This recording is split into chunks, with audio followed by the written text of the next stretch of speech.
Recording. Hey, very hot topic going on. The fucking event in Florida has everyone's attention. People are going crazy with whether it's gun control or should teachers have guns or what the heck's the story with one cop, now 4 cops standing outside while there's screaming and shooting and murder, insanity. And what I decided was to contact some police officers from around the country, around the world actually, and get them to chime in. And what I'm going to do is this is like totally unscripted. We had a brief talk just to, hey, is it cool to mention your agency and stuff like that. And what I'm going to do is I'm going to let each officer introduce themselves and where they're from and kind of what they do and how long they've been in law enforcement. And then we're going to get a conversation going where what we're going to talk about is just the event, some general feelings about the event, some thoughts on the training that or lack of training, elements of the policy. And then I want to talk to everybody about their feelings from the perspective of a man in society. And I use the word man specifically because there are parts of our country that are trying to ban the word man, right? Like you guys are tracking that shit. I mean, how fucking pussified is the world getting that anyways, then for those of you who are parents, I want to talk about the event as a parent. And then I want to talk about the event as a cop. And then all of you are involved in training. And I know all of you personally, and I have for many, many years. So thank you for your time for coming on here. Let's jump in and we'll just go clockwise. Andy, why don't you introduce yourself and tell everyone, where you're from and what your short background. My name's Andy Ramirez. I'm with Goodwell Police Department in Oklahoma. Chief of Police here. I've been in law enforcement since 2002 and been training Spear system and a few other systems for about 10 years. Nice. Nir, you're up next, buddy. Yes, sir. Hey, guys. Nir Maman. I'm originally from Israel. That's where I was born. I grew up here in Canada, finished my schooling, moved back to Israel, did my first term of service in our special forces, came back to Canada. About 2002, I got involved in law enforcement here, became a sworn police officer and instructor at one of our academies. 2006, I moved back to Israel for another 3 years of service. I was assigned to our Special Forces Counter-Terror Unit, where I was an operational team leader in our counter-terror school. I had several positions there, but in relation to this subject here, I was the designated subject matter expert on active shooter intervention at our counter-terror school. Nice. And came back to North America, continue on policing. Here in North America, my background in policing is ranging from use of force and tactical instructor to SWAT operations and deputy SWAT commander. I've been involved in active shooter intervention for a very long time on the training front. It touches me very, very, very deeply because in March of 2012, France had its very first active shooter attack at the hands of an Islamic jihadist terrorist, and my family lost an 8-year-old relative who was one of the 4 victims. So I come from a variety of different perspectives on this subject. I'm here in Toronto, Canada now with the transit police as a patrol officer. Nice. Okay, cool. Jim, let's go to you next. Jim Nilsson, North Central Indiana, police officer since 1997. I've worked from patrol to detectives, narcotics, back into patrol and SWAT. Currently a member of the MTT for the Spear system with Coach Blauer here. And that's my background as far as that goes, martial arts background as well. Okay, cool. Hey, Freddie, are you on here? You still on? I'm still here. Okay, still Freddie, here. You're up. Cool. Coming up, finishing up my 18th year. Currently running the community oriented policing and problem solving unit. And the SRO was under my supervision for, they just recently decided to move him out of my unit and put him into patrol, which made a lot more sense. Former SWAT guy for like 13 years, defensive tactics instructor, taught at the academy, all of that stuff. So I'll be busting back to patrol in January of next year. Currently a sergeant, so. Great. Thanks, Freddie, for coming on. Sean?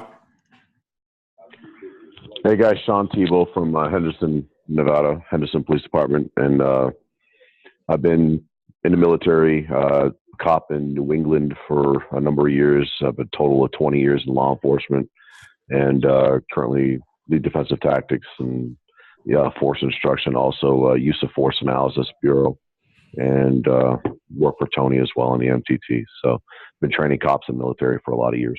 Right.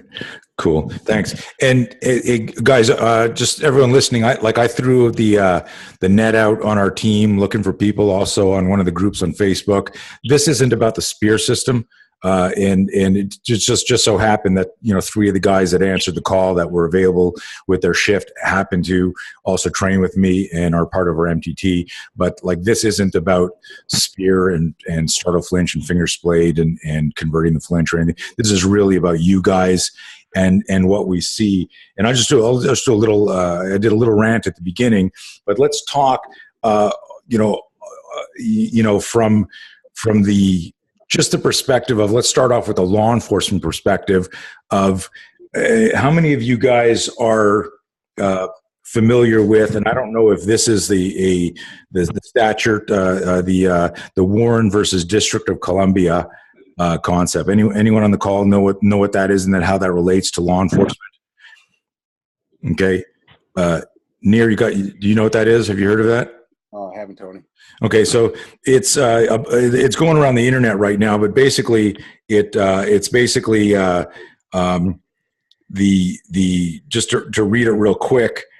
There was an incident back in District of Columbia. 2 women were upstairs in a townhouse. They heard their roommate, a third woman, being attacked downstairs by intruders. They phoned the police several times, were assured the officers were on the way. After 30 minutes, when their roommate screams had stopped, they had assumed the police had finally arrived. When the 2 women went downstairs, they saw, in fact, the police never came, but the intruders were still there. As the Warren Court graphically states in the opinion, for the next 14 hours, the women were held captive, raped, robbed, beaten, forced to commit sexual acts upon each other, and made to submit to the sexual demands of their attackers. The 3 women sued the District of Columbia for failing to protect them, but DC's highest court exonerated the district and its police, saying that it's a fundamental principle of American law that a government and its agents are under no general duty to provide public services such as police protection to any individual. And this is Warren versus District of Columbia, 1981. And I was reading something else online that police officers don't have a duty to go save somebody else's life. They're armed to protect their life. And to me, that was a big, I want to talk to cops about that if you're familiar with this, and anybody jump in if you know where I'm going with this. Or nobody jump in. I think it's a touchy. So let's talk. Chief. What's that? Yeah, so Tony, can I say Tony, I could, hang on a sec. Sean, go ahead. Yeah, so I know that at the introduction, once Aurora, Colorado hit, and that was a huge black eye for fire services when we started, transporting, wounded and hurt individuals out of the Colorado shooting. We started having to rethink our training and to coordinate with and start force protection style training. To include some type of incident command training along with that. All of those things started happening across the country. And I can tell you that if I don't know if Broward County trains limited officer response, 1, 2, 3 officer responses. But up until, Columbine, for us, that was our black guy in law enforcement. We waited for a 5-man stack, waited for SWAT to show up, called out, did the whole call out. When we started, moving through, we treated every obstacle as such, and that's what took us so long to get through those areas. And, everybody knows that story. I don't want to beat it to death, but right. I can tell you that from a training perspective, as we're training our officers and we're teaching them limited officer response, that Warren versus DC, we don't really get into any type of talk like that where you're going to make the decision on your own at this point until we start talking about a lone wolf response, where you're going to be the lone officer going in there at an unknown threat. And at that point, we tell people, look, fire services has a motto: risk a lot to save a lot. And we talk about as in law enforcement in our training and here in Henderson, we say, I want my a lot to be your lot. If my kids are in that school, I want you to treat that just like as they would be your kids in that school. And I hope that you would make that decision to go in at that point. We start talking about priority of life skills for mindset.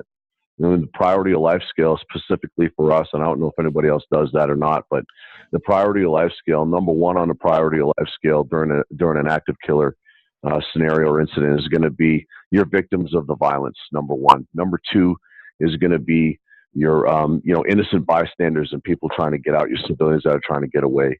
Number three are your police officers, and number four is your suspect.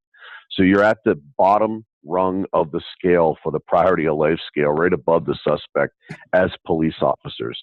In mindset, and when you're talking with your police officers and training them, I don't know if these things were conveyed to, and I don't know what the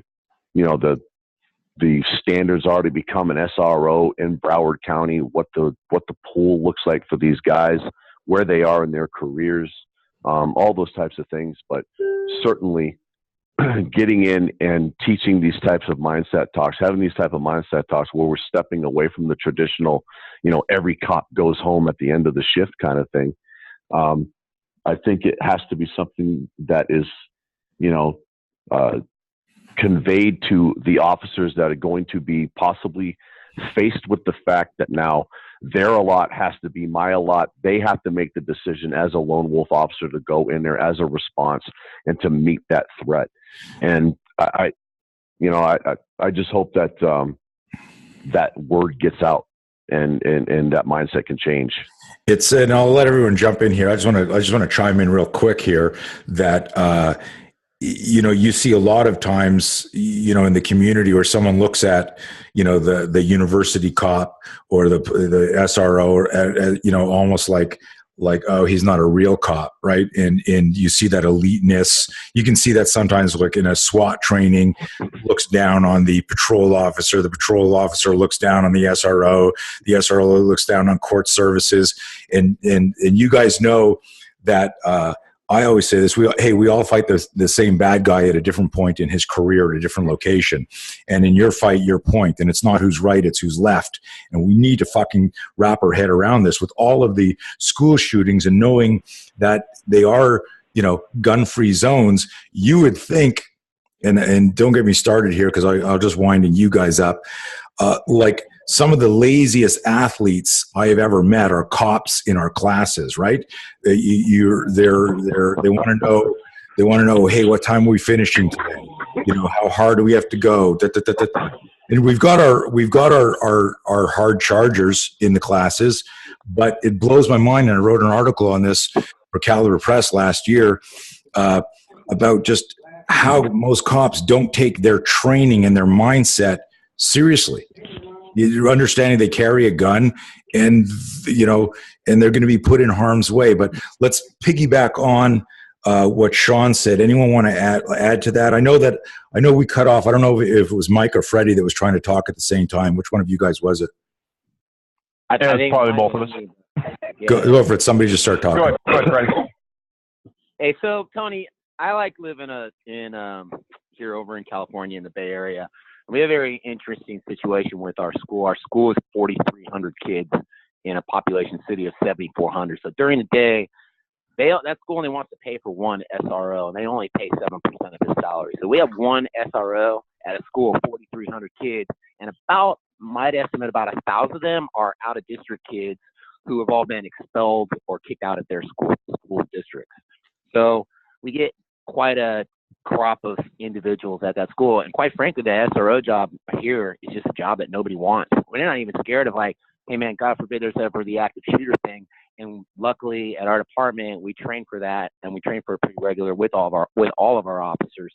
But nobody wants the job, but it's not the active shooter thing. It says they don't want to deal with the kids. So Right. I think when it comes down to looking at whatever happened out in Florida, because I don't know that mindset, and I know he was talking about getting into the mindset of everybody's head and converting that mindset to, hey, you may not go home at the end of the day, so that, hey, we all go home safe at the end of the day. It's true. I don't know. Like, we say that as supervisors in briefing, but I know for the fact that I might not. But how are you gonna make every single officer in the United States? I mean, I don't know, what's the number? How many officers are in the United States right now? A lot. Anybody know that number off the top of their head? Yeah, it's in the millions, right? Yeah, it's around 1 million, I think. Yeah, so there's 1 million officers in the front, and every single one of them is going to be regulated. I mean, there's soldiers and in all walks of the military. I'm sorry for anybody that I called a soldier that I wasn't supposed to. But all walks of the military, and are we saying that all of them are ready to go and fight, and they're all ready to way down? They're all going to be battle tested when they go out there. It's just, I don't want to say that it's luck of the draw when something like this goes down on who's there and who's not. But that SRO should know, because I don't think that there's an SRO in this entire country that hasn't had some kind of active shooter training that should know that if you confront them, they're waiting to be confronted. And I don't know how granted, he doesn't know how many it is, and he hears rifle shots, and he's got his pistol, but they're waiting to be confronted, or they're just going. And anybody here that, and I know a lot of these guys, all of the guys that are here right now on this phone call, have all had active shooter training, have all, multiple times probably. And we all know that most of these things end either when a shooter just shoots himself or when he is confronted by another armed threat. And even just popping off some rounds could have freaking stopped something. You know what I mean? Yeah. No. How am I to freaking make that guy brave? You know what I mean? How are we going to know that you're going to step up to the table? I think that I can. I hope that I do when it happens, or if it happens. God forbid that it does. But I like to think I'm ready. Who knows what happens when it starts shooting? Well, that's something we'll get into after, because it's like everyone thinks Mike Tyson said it, but it was actually Joe Louis, the heavyweight boxer from the golden era boxing. He said, "Hey, everyone's got a plan until they get hit." So suddenly you realize, and you're fucking there. But it's kind of tricky. It's like, you got like a second job in some place that nothing ever happens, and then something happens that can catch you by surprise. But to be an SRO in this day and age at a school, and the sudden event is a surprise, but the research that this is going to be over in 2 to 5 minutes, and it's usually when the guy gets confronted and he commits suicide or he gets shot, and he's almost never engaged by the police, because if it's over in 5 minutes, the cops are there in 6 minutes. And it's not that they don't want to stop that, but let's anyone else got something they want to add to that? I know Nir, looks like you're biting at the bit here. Go for it. Yeah, I mean, I think there's a lot, and I think that we can come at this subject from so many different angles. Especially, I'm talking specifically about the issues and the problems and the lack of volition on the part of police officers today to do their job. Number one, there's been a huge metamorphosis in the whole concept of policing, from the 70s to the 80s to the 90s to where we are today. Policing has veered so far off track with what its original mandate and objective was. There are so many hands and so many bodies and people involved that have nothing to do with policing. Nobody sticks their business into the field of law, into the field of medicine, into any other fields that exist out there, into piloting, such as civilian oversight bodies and what have you. But in policing, everybody's got their hands in it, and everybody wants to control factions of it, and that has no doubt dictated and has put policing on a whole different path. They don't hire police officers today who are police officers. And no disrespect to all the true police officers out there, the ones who do a service to the uniform from the inside out. There was a time where people who became police officers were people who wanted to get a badge and a gun and go find the bad guys and lock them up. And that today is not what society wants. So that today is not what a lot of police officers are about. There's a huge population of policing that are in it because it's a job. There's a huge population of policing that are in it because police services were looking for representation of the community, not for police officers. So you have a lot of police officers who are anything but police officers, but who happen to have a gun. And you have a lot of, a lot of people I know have seen, especially in the instructor world, you have a lot of police officers who join and they quit through, halfway through the academy because it's too rough, in the sense of they take a punch to the face and realize this is not what I want. But you also have police officers who still hold that feeling true and who finish and graduate and get the badge and the gun, and it's a job to them. And at heart, they just don't want to get into a fight. They don't want to deal with, with the dirty aspects of what policing is. And so you have this decay in the foundation of policing that really comes in from all fronts. Who knows what this deputy's, thoughts and feelings were in that moment in time? I mean, I will caveat by saying that he completely misrepresented his job and the badge. He should not have been there. He should not have been in that job, period. That's my my opinion. But if it was a matter of his department policy, which today, here in the city of Toronto, they still mandate a minimum of 4 officers to interview, which is obscene and absurd. And it's proven that that's just what you are authorizing for the loss of life by matter of decision.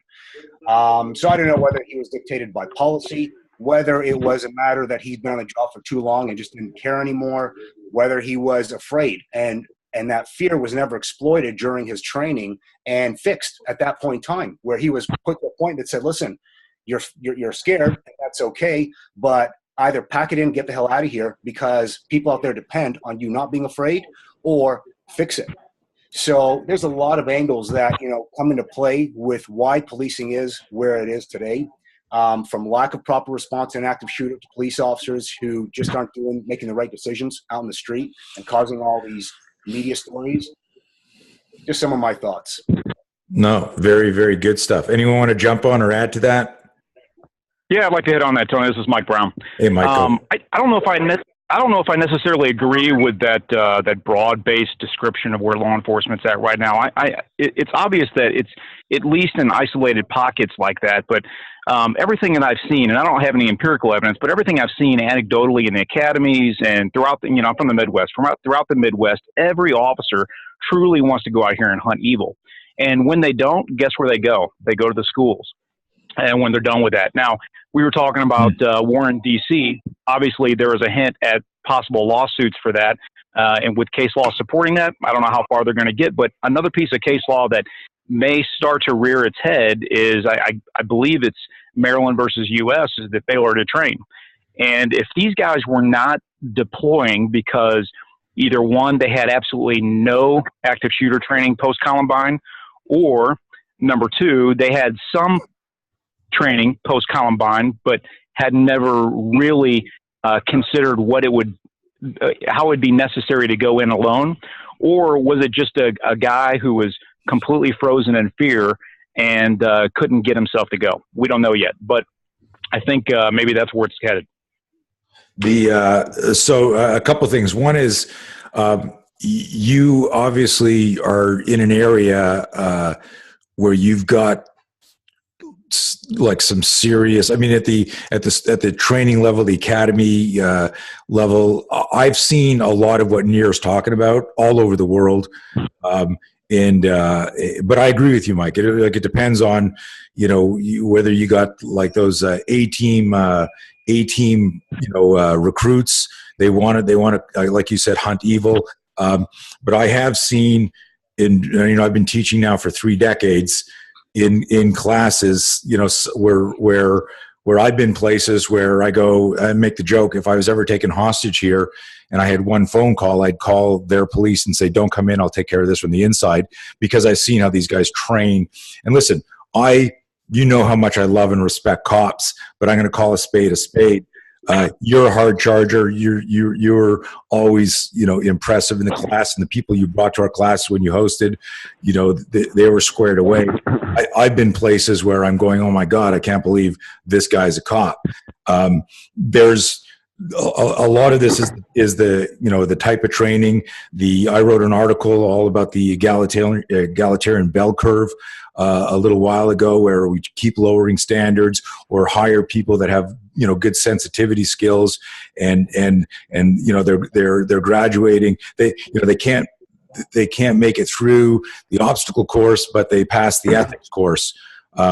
And but anyways, like that's a whole other thing.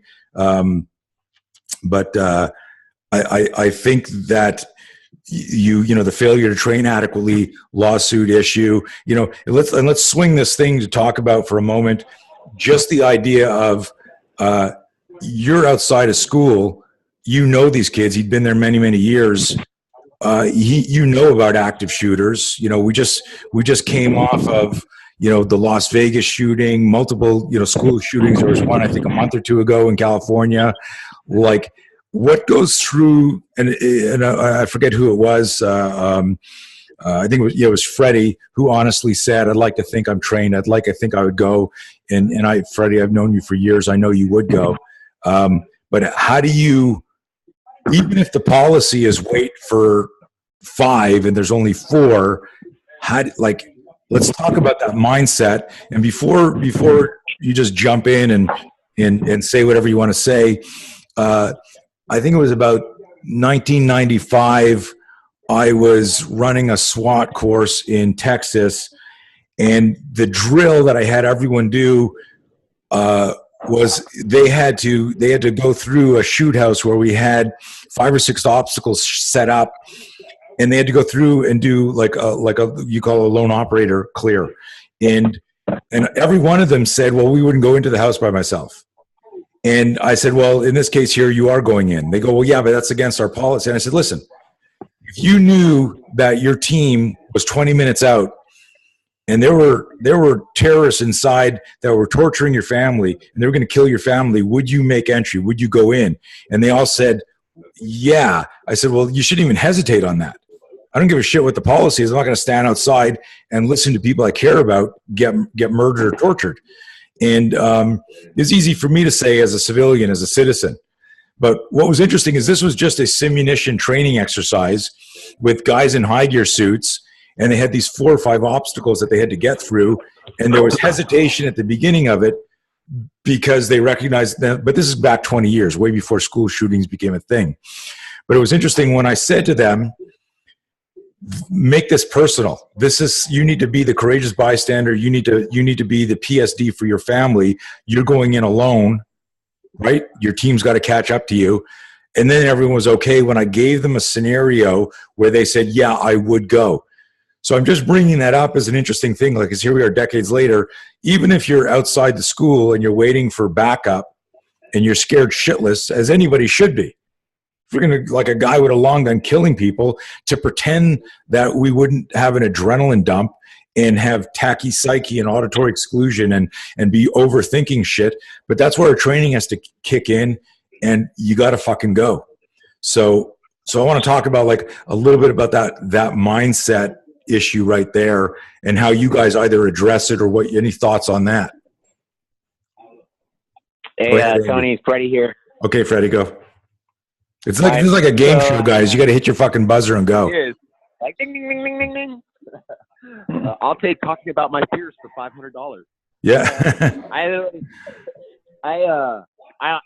I think that in my situation, just because I've been on a SWAT team and stuff like that, but even like a lone cop at a school shooting, like, we got to have a little faith in the training we did. And if we don't have faith in that training that we've done, then maybe we need to, as departments in whole, that our officers don't have that. And I think that that's what was mentioned earlier, is that the training needs to back you up. Because if you aren't trained and you're not comfortable with your training, then you're going to have some self-doubts and you may not think about it. I'm comfortable like, hey, what do you read about most of these school shooters? They're all like some disgruntled kid or some other thing. Don't get me wrong. There's plenty of other situations where there have been trained people doing what they do, but I've trained a lot, and I'm ready to put my training on the line for that. And hey, man, am I going to go in and am I going to come back out? I don't know, but I think that we have to have a little bit of faith in our training. So, right.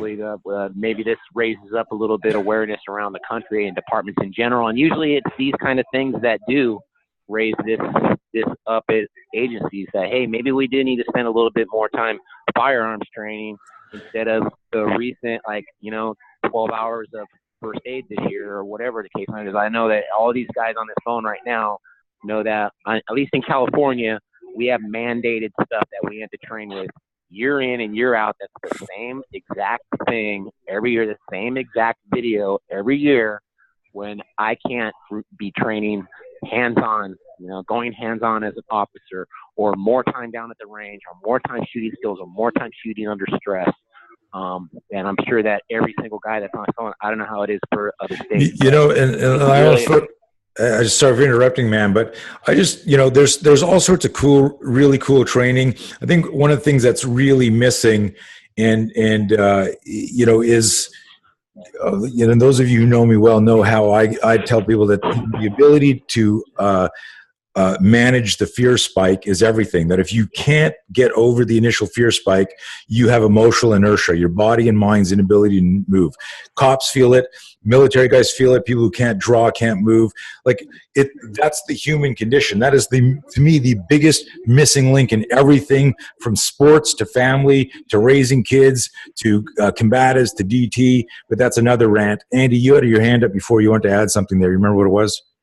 Yeah, well, it's kind of going off of what Nir, Tebow, Freddie, everybody said so far about, Nir brought up, we've got a different community, we've got a different culture than we've had in the past in law enforcement, in the respect of how many people we allow to affect our trainings, how many people we allow to affect how we do our business now. And I got to agree, we've got hard charges every line. But we've got this other thing where they believe mindset is going and listening to a Grossman speech, which is great stuff, but that's just step one. They believe that mindset is getting their Thin Blue Line T-shirt or bumper sticker or whatever that may be. And the culture I think we need to be pushing is not, holy crap, we're mandated to only train in BS stuff. I think the culture that I think Nir was pointing to, and that we try and push with our people, is to be worthy of our challenge, to be worthy of our responsibility, to be that person that when shit hits the fan, we're the person that can turn off the fan or handle. Let me interject here and make this call a little bit more controversial for you all. And I know you don't, because we could talk forever on this stuff, but it may not be interesting to people listening. And I want to make this a little bit more dynamic. What do you guys think about arming teachers? I think that's crazy. What's that? One at a time. So if it's like if it's a teacher with like green hair who identifies as a chameleon, and wants to remove the word man from the dictionary, I don't think that individual is going to actually pick up a gun. But in this, in all seriousness, what do you guys think? I think, you know what? I think that the concept, I'm Israeli. I come from a country where guns is what keeps us alive. It keeps our country intact, and I'm all for it. All right. I think that there's got to be a proper channeling of what it is that people want to do. I think that arming teachers, honestly, and some people who know me might think that I'm a little bit, they might be surprised what I'm about to say here, but I'm not really in favor of that. I'd rather see a lot more police officers in the school than teachers with guns. Arming a teacher with a firearm is kind of like, telling the anesthetician to keep a scalpel on him in case the brain surgeon passes out and he has to jump in and take over the brain surgery. Okay. It doesn't make much sense. Teachers have to teach. They got to have an environment where they can do their thing uninterrupted with no problems. People who are trained and mandated to have the guns are the ones who should have the guns. I'm all for having a school system. Believe me, I wish this more than anything. I got 4 kids of my own. I would love to come to a school here to drop my kids off. That's a school like in Israel that has mandated barbed wire fencing around it, only one entry point that's got an armed guard on it, and has a mobile tactical intervention team on motorbikes nearby because it's a high-risk target. That's what I would rather have, and that's what I would rather see. Isn't that crazy? I'm not opposed to good people having guns. Guns are what save lives. Unfortunately, this is the world that we live in. Bad guys will always have guns, always get guns. We all know this, no matter what the laws are. So I'm not opposed to good people having guns. But I don't think it's necessary to just start giving out guns to everybody. I think that we got to have the right people whose job it is to carry the gun and to use it properly. And those people have to have the right mindset that we talked about. I got some thoughts of that as well. And the right tactics, the right strategies, and the right support and the right backup to do their job. Cool. And I know a bunch of you want to say something. Let me just interject here.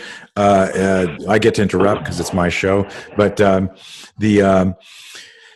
you know, what's interesting is like these school teachers that lost their lives trying to shield kids. You know, this is, again, and I say this to be provocative, but you've got 4 cops outside with their guns drawn, hiding behind cars, but there's unarmed teachers. Like, had that gym teacher had a gun on his hand, you know, like, and it's interesting, had the guy come out of the school and started shooting at the cops, I have no doubt they'd have returned fire. So I look at this as like this chasm of fear that they couldn't, the fear of what we call fight 3. Oh, I'm going to violate my policy, my administrative orders to not move. I'm going to need 5 people to go in versus, and we talk about this, guys, in our class, of giving yourself permission, understanding the rules of engagement of you as a human and the rules of engagement based on policy. But it's, I agree with you, Nir. Like, it would be, you know, there might be in a school that has 50 teachers in it. There may be 3 that are already recreational shooters and comfortable with guns. There may be some former military, and those people can be identified and can maybe, you know, conceal carry, just like we don't know if there's an air marshal on a flight. I'm good with that. I think that the first sorry to cut you off there, but the first fundamental flaw that happened is that shooter should not have had any way of getting into school with a gun to begin with. Right. That's where the problem begins. Yep. Okay. Soft target. Right. Who was that? Was that Mike that wanted to jump in there, or Freddie? No, Yeah, it was. Was it Mike? It was both. All right, it's Mike. Go, Mike. Both of us. No, I'll go. Okay. So I see this on the Facebook groups a lot, and it happens to come from mostly cops who are disagreeing with putting guns in the hands of teachers. And I think the reason that we're getting a lot of disagreement from the law enforcement community, which frankly has surprised me, is that I think in their heads what they're envisioning is a teacher trying to tactically move on a bad guy, and that's not what's going to happen. That's not what your brain should be visualizing. I simply think that it's going to be just like any other civilian with a gun in self-defense mode. If the teacher just happens to cross paths with the bad guy in the school, at least he's got a weapon to protect himself and the kids he's shielding. And then I'm not saying they have to go hunting for the bad guy. They just have to have the gun or be able to have the opportunity to level that playing field. Right. That's why I agree they should have it if they want it. And that whole, you know, the whole run, hide, fight, you know, concept. Like if you've slammed a door and put a bunch of desks up and you're barricaded and the kids are behind you and your point behind this, you know, a bunch of your kids, and you've got a gun in your hand and this guy comes through the door, you know, again, the training has to be there, the drills have to be there. But I agree with you. I think when people say, "Oh, I'm going to arm people," you know, like there's people that are visualizing these guys are just randomly shooting, you know, haphazardly. We got to look back, and I agree with you, Nir. You know, I was at a meeting before this call, and we said, you know, after 9/11. A bunch of things happened, and one of them was you put a proper door on the pilot's, you know, on the cockpit door. Like, why can't we have proper doors on school, right? Yeah. Make it harder for people to come in. I know that Freddie or Mike, I forget who was talking right there, but you wanted to pop in on that other talk about. Yeah, just me real quick. It's Freddie here, and I arming people at schools, like, we got teachers, how, you know, you're gonna go and find those people out, but this is a knee-jerk reaction to what happened.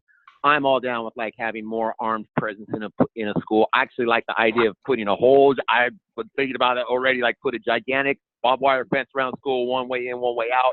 That is going to be the best thing that will ever happen here. Who knows? But we have a knee-jerk reaction right now because of what happened, and the fact that an officer was armed outside and didn't do anything didn't help the matter. But it's a knee-jerk reaction now. Let's put more guns inside the school. But here we were, gun-free zone schools. What happened? Look at that neighborhood watch guy that shot that kid, right? Right. You guys all know what I'm talking about, that neighborhood, right? I mean, so what it's going to take is one bad shooting or multiple bad shootings, which in my opinion is what's really going to happen. Is there's going to be somebody's walking around with a gun and now is on a power trip, whether they be retired, armed, military, retired cops. teachers that now, whatever the case may be, you see it all the freaking time. And now our knee-jerk reaction, let's put more guns in the school until other people start getting shot that way or killed, or there's some misuse, or a YouTube video of a teacher with a gun out pointed at a student who's arguing with him in class. You know what I mean? That's going to happen. That is Right. going to happen. And then what's the knee-jerk reaction? The knee-jerk reaction is going to be the flip side of that. Now let's get all guns out of school. Damn it, we don't even want an SRO in the school anymore. You know what I mean? So what are you going to do? That's just my feelings on it. You know what I mean? Like, I don't think that it's the solution. I like the idea. It's a great idea if you could get the right people and know that they're going to be dependable. But fuck, we don't even know if cops are fucking dependable. And now we're going to that's military guys dependable. Yeah, that's the whole thing. You just don't know, and that comes back to this whole idea of how do we stress inoculate, how do we train, and how do we get people educated on understanding how to manage fear. That there's no such thing as like that. No fear, the NO, like the T-shirt company, right? That it's really always about managing fear. Guys, I don't know if you saw the Ben Shapiro talk I posted, where it was really interesting. Where he's going, hey, we got this movement of I guess his big point was, here we have 4 cops outside. You want me to give up my guns, my only form of self-defense, and to trust that the police are going to protect me, and they did nothing here,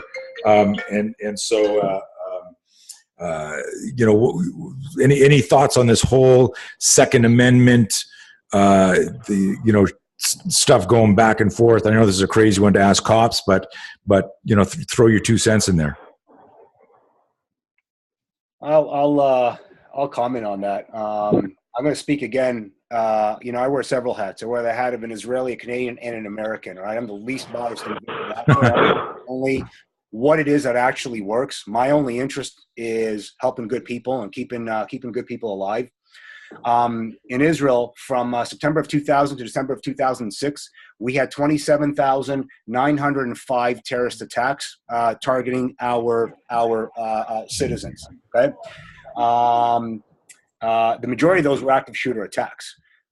We have learned what keeps our people alive, and that's guns. The more people we have with guns, the better off it is. That's why in Israel, you see everybody from police officers to soldiers in uniforms to off-duty soldiers, 18, 19-year-old kids with M4 slung on their backs, going home, going to the club, going to wherever. Security guards out there are armed. They can take their guns home with them, because that, unfortunately, is the only thing that is going to save lives, is the immediate reaction to the bad guy's action, minimal time in between both of those. The more time you have between them, the more dead bodies you have, plain and simple.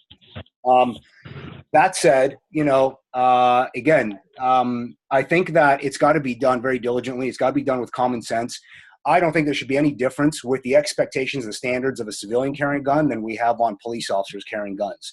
I'd have no problems with people walking around the streets armed if it's lawful. I know that they have passed the background checks just like police officers do, and that their training is absolutely no different in terms of both quantity and quality, which is, just to take a step back, Tony, what you brought up. The training aspect of it is the foundation above what the individual is made of inside, first and foremost. As all of you know, you got some people, and no matter what training you give them and how good it is, you're just not going to change their DNA of how they feel and their mentality towards fighting. Some people have it in them. Some people just don't have it in them to confront violence, and that's okay. Nothing wrong with that. All of us feel fear. Any normal person is going to go through fear when they're faced with any situation that they've got no control over and that they don't know what to expect as the end result, and they can potentially get hurt. It's a normal thing. I feel it all the time in a lot of situations that I encounter. I always have. The problem that we have with the training is, number one, training in law enforcement in North America it stops at the education, the familiarization process. There's no skill development. There's no developing that skill to the point that they can become proficient enough to rely on their training. That's a matter of time. It's a matter of budget. These are the reasons why we have a hard time filling courses with people, because departments have to look at their budget. Sometimes they got money for training, sometimes they don't. Training is always somewhere at the bottom of the list. If it's not mandated training, such as to become a police officer, you've got to go through your X amount of several months of qualification. But at that point there, that's really where it ends. Once, twice a year is not training. It's just hopefully scratching the rust off of some things to help you remember them for that moment in time. And it's no wonder why police officers freeze and we don't have good results, under 19% hit ratio averages in North America in gun battles. Police officers involved in gunfights and shootouts, when they're being shot at in North America, the stats are under 19%. 1 out of every 5 rounds a police officer fires actually hits its intended target. That is a lack of skill development and skill maintenance. That's where some of the problems begin. To take your step back also, Tony, just to what you brought up in terms of really excellent point, but when you made that reference to that SWAT team you were training or the officers you were training about what if it was your family in there, that's a big cultural difference that we have in Israel as well. I can tell you that when we go through our training, it all starts in the military. You can't become a police officer, can't do anything until you've done at least your first 3 years of mandatory training. When we get to the active shooter training that we all go through, it starts off with us picking up targets, and they make us write names of our family members on the targets. And then we go and put those targets inside the kill house for the scenario. We step outside, they load us up, and we go in for the drill. So they start to indoctrinate our thought process right away, start to make it about the mission of, everybody out there is a mother, is a father, a brother, a sister, a son, a daughter, and it doesn't make a difference where we fit into that. It's all the same. What we feel towards our family, we should feel towards the family of somebody else as well. That's kind of how we get indoctrinated for our response. And then there's the question of quality and quantity of training, which are two things that unfortunately are lacking tremendously here in North America. Agree on all that. I mean, bad guys shoot more accurately than good guys in gunfights. Right. But this is interesting. Who else got some thoughts on that? Hey, Tony, Sean from Henderson PD. Yep. So I love how it, no matter where we go in this conversation, it constantly returns back to training and the quality of it. And as Lightyear said, being a foundation of what we're going to be able to do at that moment, that one particular moment in time when we're faced with that incident.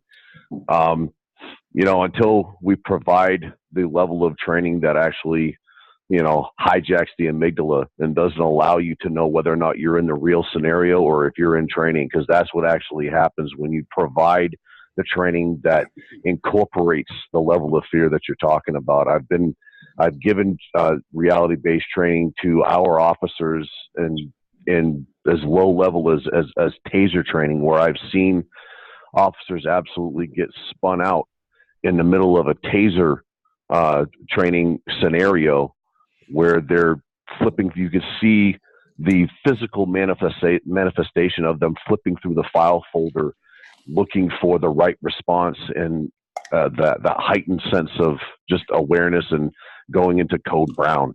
You know what I mean? And until you see that, and then you're able to take somebody out of that scenario and coach them into, okay, dude, this is what just happened to you, and start talking about those management skills.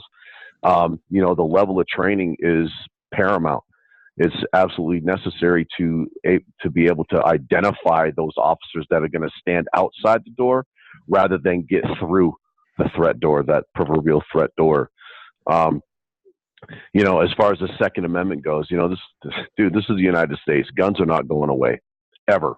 It is in our Constitution that I am a citizen and I'm allowed to carry one. And that right allows for me to have the right to the First Amendment, which allows me to have the right to defend myself against the Third Amendment, and allows me to defend myself against violations of the Fourth Amendment. They all intertwine with one another, and they're not going to go away.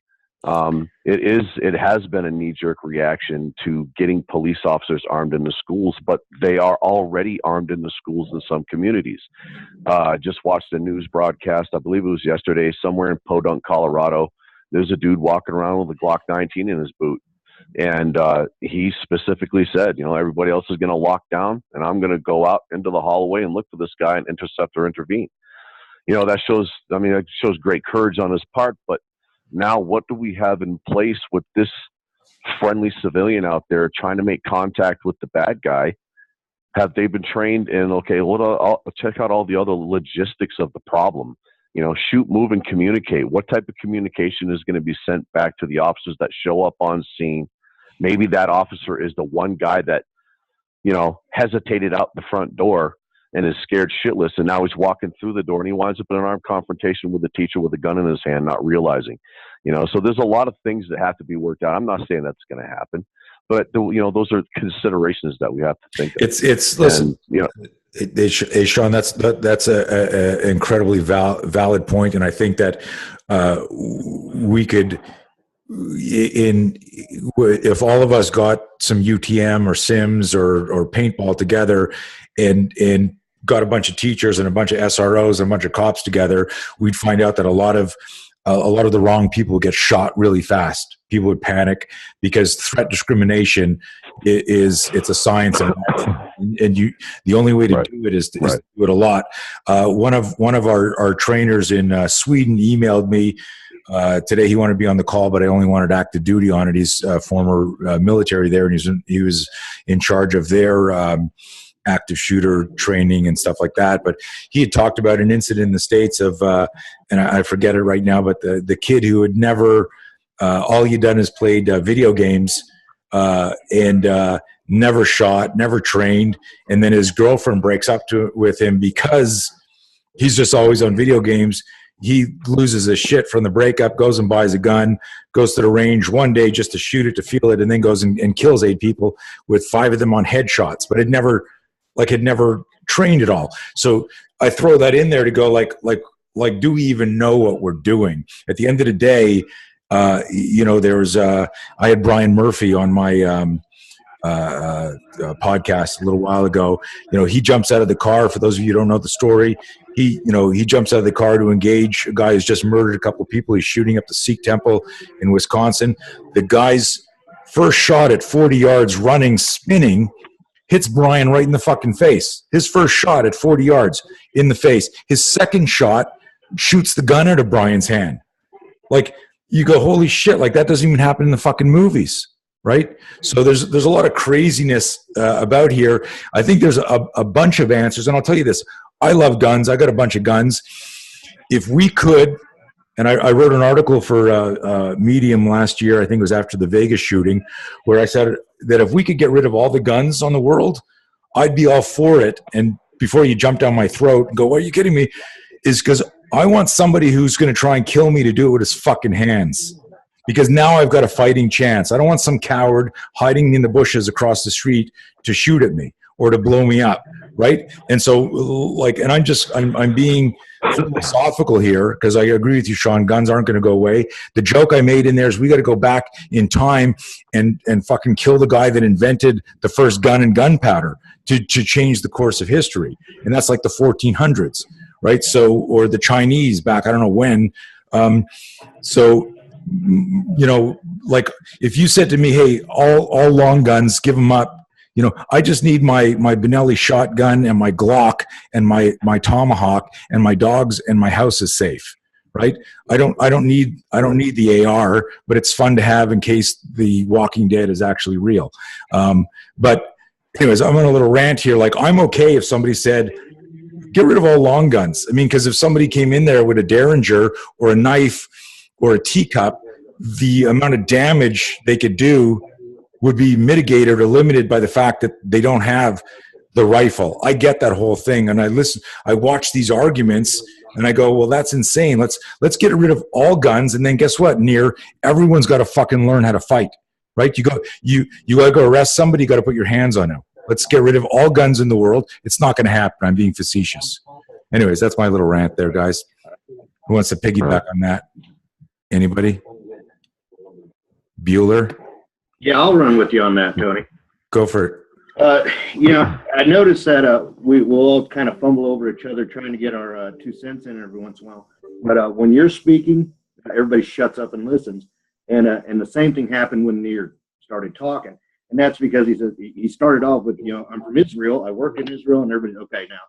That lends credibility for a good reason. And it's a culture shift when we talk about the U.S., where he talks about all the citizens over there will carry guns, everybody's armed, and because of the horrible things that happen in Israel and the border and the line that they hold there, you never see SJWs from Israel. You never see Antifa in Israel. We've got that crazy culture over here. So when we talk about arming teachers and arming all that, it's not even a Second Amendment issue to me. It's a personal responsibility issue. When people want to say, I want to carry the burden of the safety of others, well, we have a system in place for that, and that's becoming a law enforcement officer. So if teachers want to do that, I'd say bring them all in. We'll provide the training. We'll provide everything they need to become reserve police officers if that's what they want to do. And that will bring them up to the standards like Nir was saying. We have not only standards in training, we've got standards of accountability.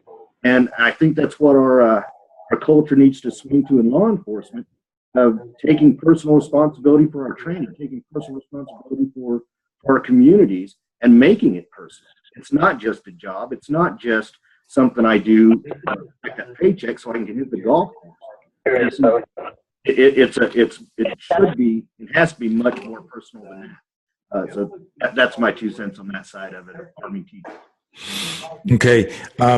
Guys, we've been on like about an hour. My wife has her hand up. I'm a little concerned because I never know what she's going to say, but she might have some questions for you. So this will be like everyone's in the hot seat here. Come on in here, Jesse. Okay. Hi. Hello. Hey. So I obviously don't have the experience that any of you have, other than our actual experience with someone coming into our closed house with a gun.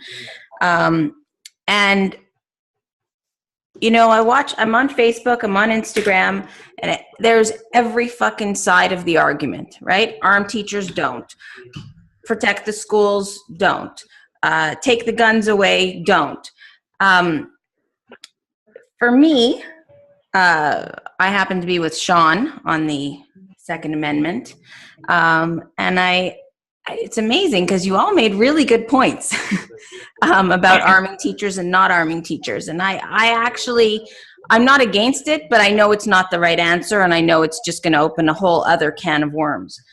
But if school is going to be mandatory by law and our children need to be dropped off at these buildings, like my daughter's school is a beautiful, I can't tell you how many square acres it is or whatever, but it's a beautiful campus. You can literally access it from 354 degrees of the 365-degree perimeter. Literally. I mean, you can come down from any fucking angle. There's houses, there's bushes, there's parking lots, there's anything. And everybody complains, I don't want my kids going to school in jail. Well, would you rather they die? Like, make one way in, one way out, and have an armed guard or have multiple armed guards surrounding the thing. Now, I mean, I happen to think of the bigger picture, like what a fucking boring job for an SRO. But it's very simple. Like, I had to drop my kid off at high school the next day, and I'm looking at all these kids walking in from every fucking angle with backpacks. Some of them look fucking crazy. Some of them look, you know, like who knows what the fuck's going on in their houses. There's 1,000 kids, 1,100 kids in our school. Someone in there is fucking crazy, whether they've gotten a gun or not. Someone in there is fucking crazy at every fucking school. But I know that schools in the Bronx that have metal detectors and one door in and one door out don't have fucking shootings. I mean, you know, you don't need to be a rocket scientist. You know, we don't need to arm teachers. We don't need to have a SWAT team at every school. We need to put in little measures. They're little measures. And I agree with all the training and all the fear management.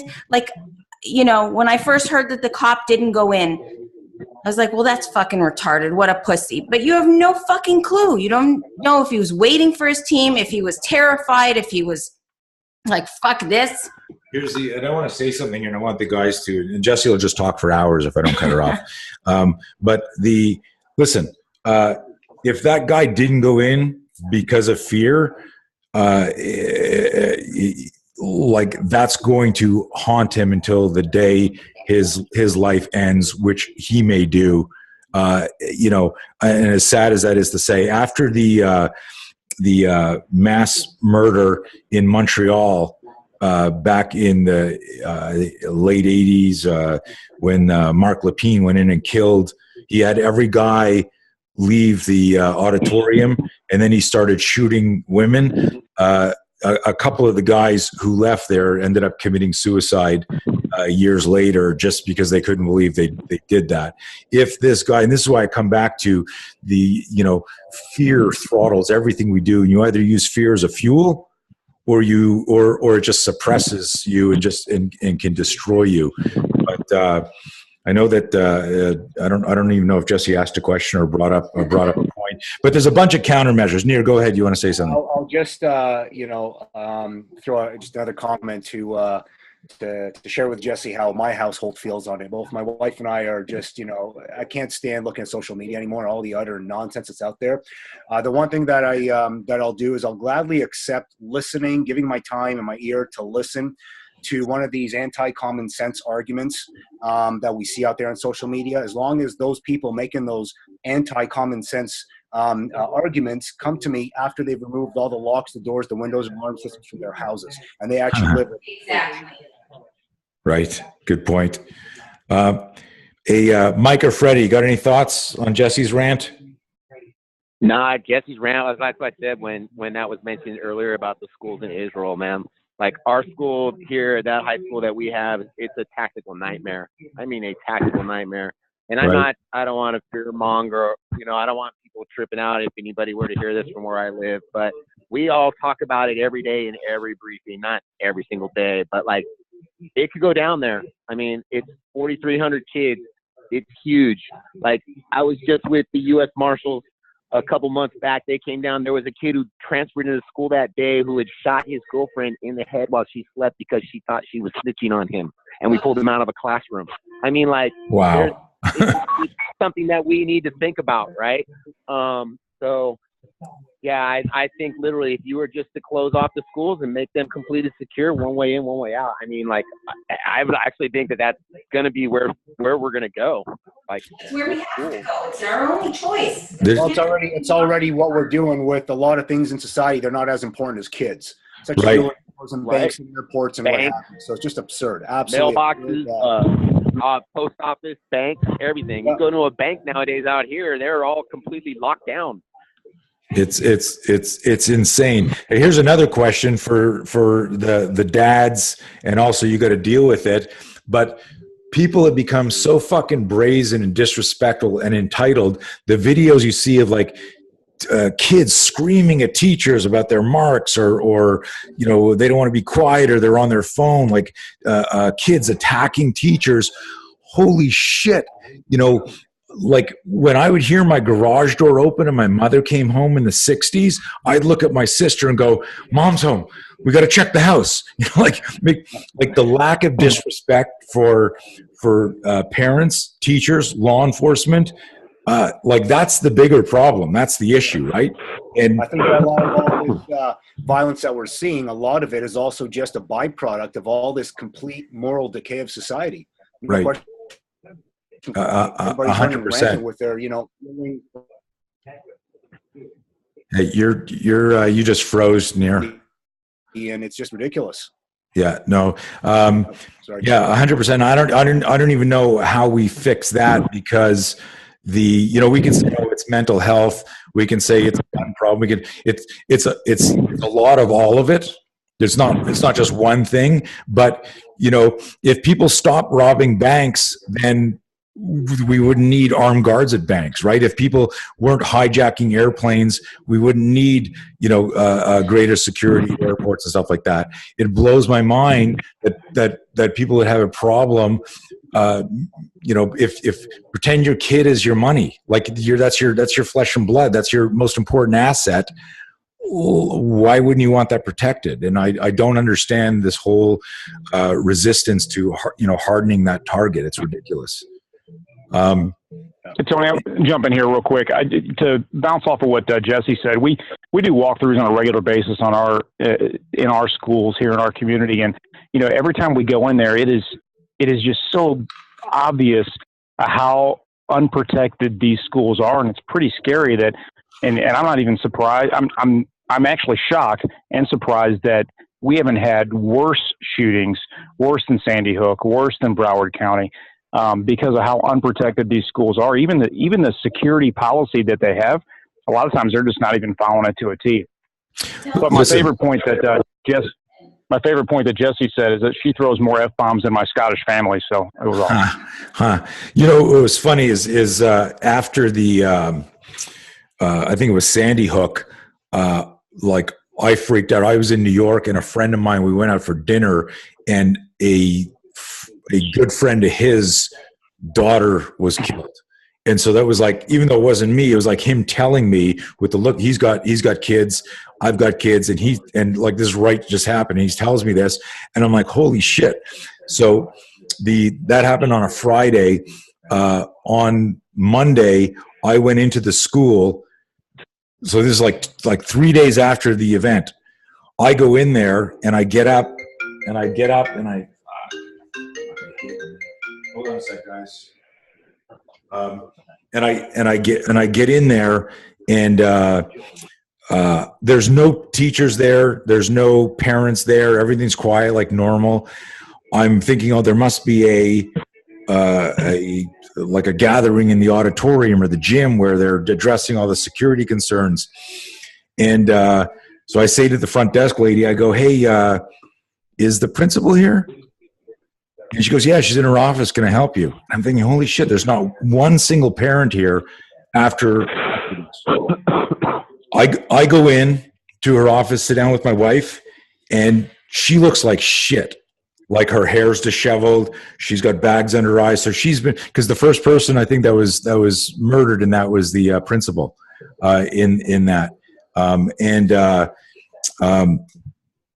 She looks like shit. She goes, hi. She puts on a fake smile and she says, hey, can I help you? I go, hey, listen, like, I just want you to know, I do the like scenario training. I want to work with you guys. I want to teach you guys whatever I can.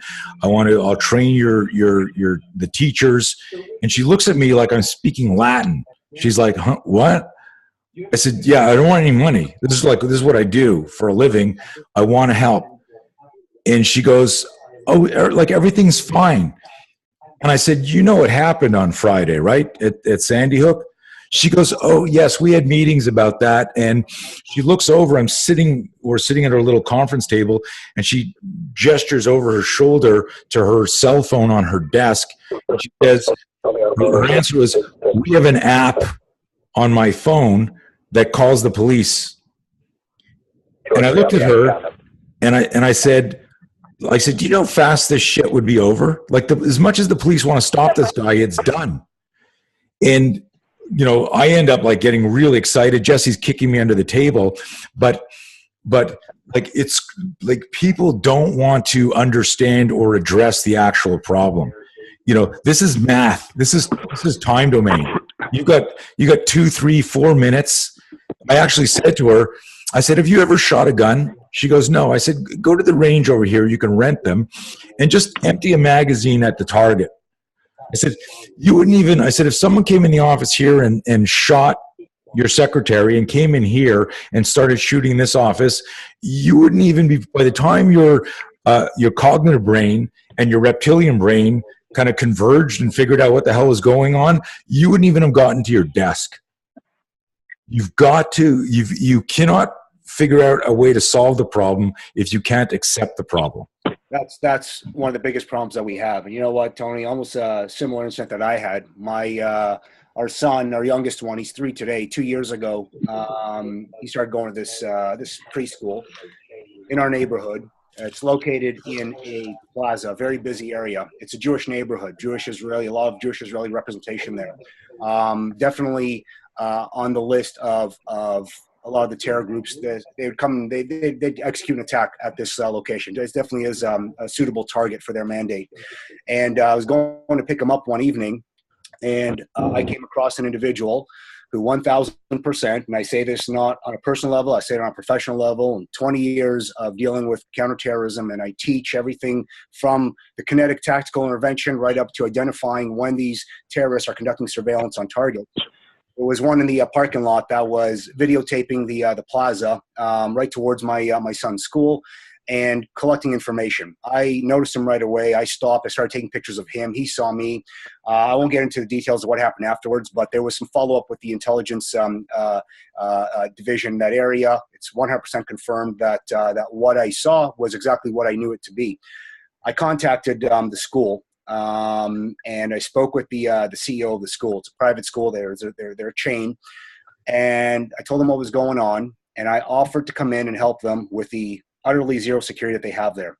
Out of my own pocket, if there's any cost, my own time, let me come and educate your teachers on what to do, on how to do it. You know, all they have is this biometric entry system at the front door, which sometimes works, sometimes doesn't, and 90% of the time is completely irrelevant because 90% of the last 3 years of me going to pick my son up, I never even use it. I just piggyback behind somebody else going in.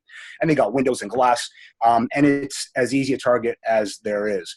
So, you know, I went in and made practically the exact same offer. I even offered to use my contacts to come in and film all the windows they have there with security filming to help buy them more time if somebody tries to smash through it out of my own pocket. Didn't want to hear about it. They wanted nothing to do with it, nothing to hear about it. It's this whole denial thing. You know, don't acknowledge it and it doesn't exist, or it can't happen to us, and that's it. And that's part of the biggest problem that we have, is this willful victimization in society. And when it's at the hands of people who are responsible, that's where it bugs me the most. It shouldn't be a matter of personal opinion for people who run schools, for police departments, for governments. It should be a matter of what factually is going to save lives, not their opinions. I dig it. Guys, let's wrap this up. I'll give everybody like a minute or two, because it's, hold on, I think Jesse wants to say something. I have one We're not last wrapping. thing to say. Everyone stay where you are. You know, in listening to your last talk, I don't know who was talking. Near. Mike? Near.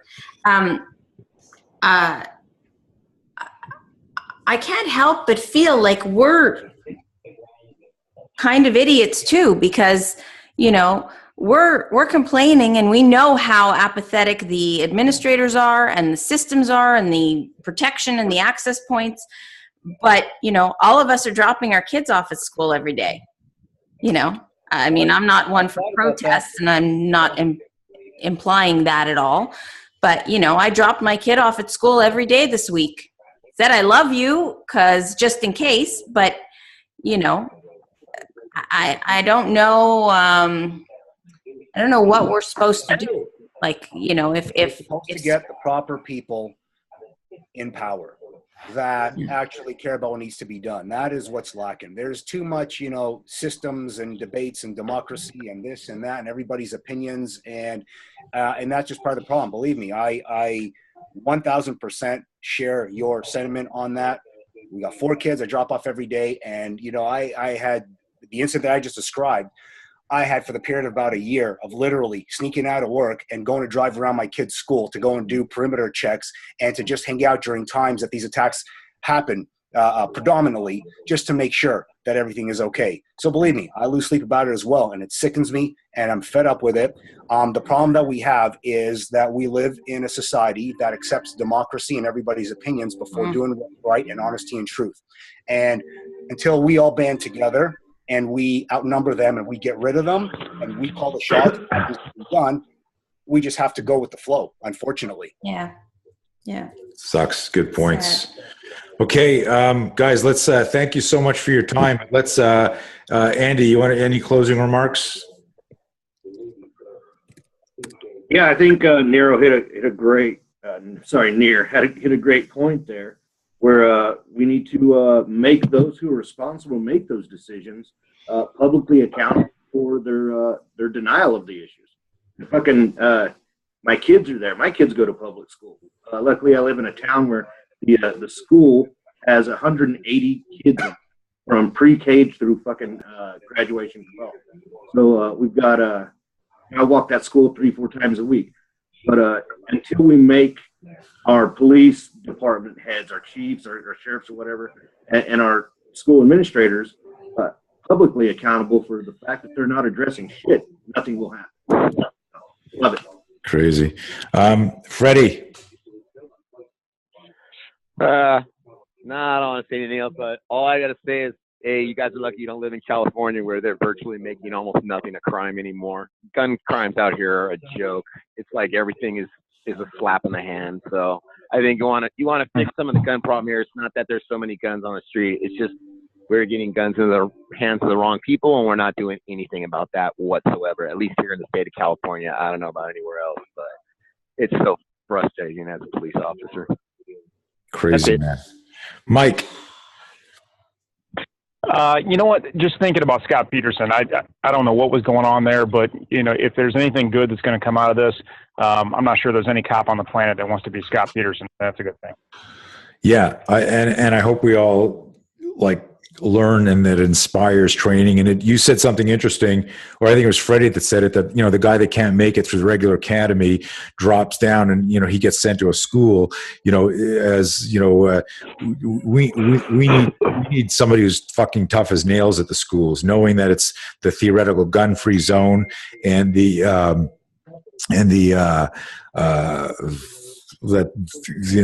they're outnumbered or without backup for a period of time. You need seriously trained people there. So, Jim, what do you got? Shortly before this conference here, I actually put my thoughts on a post on Facebook.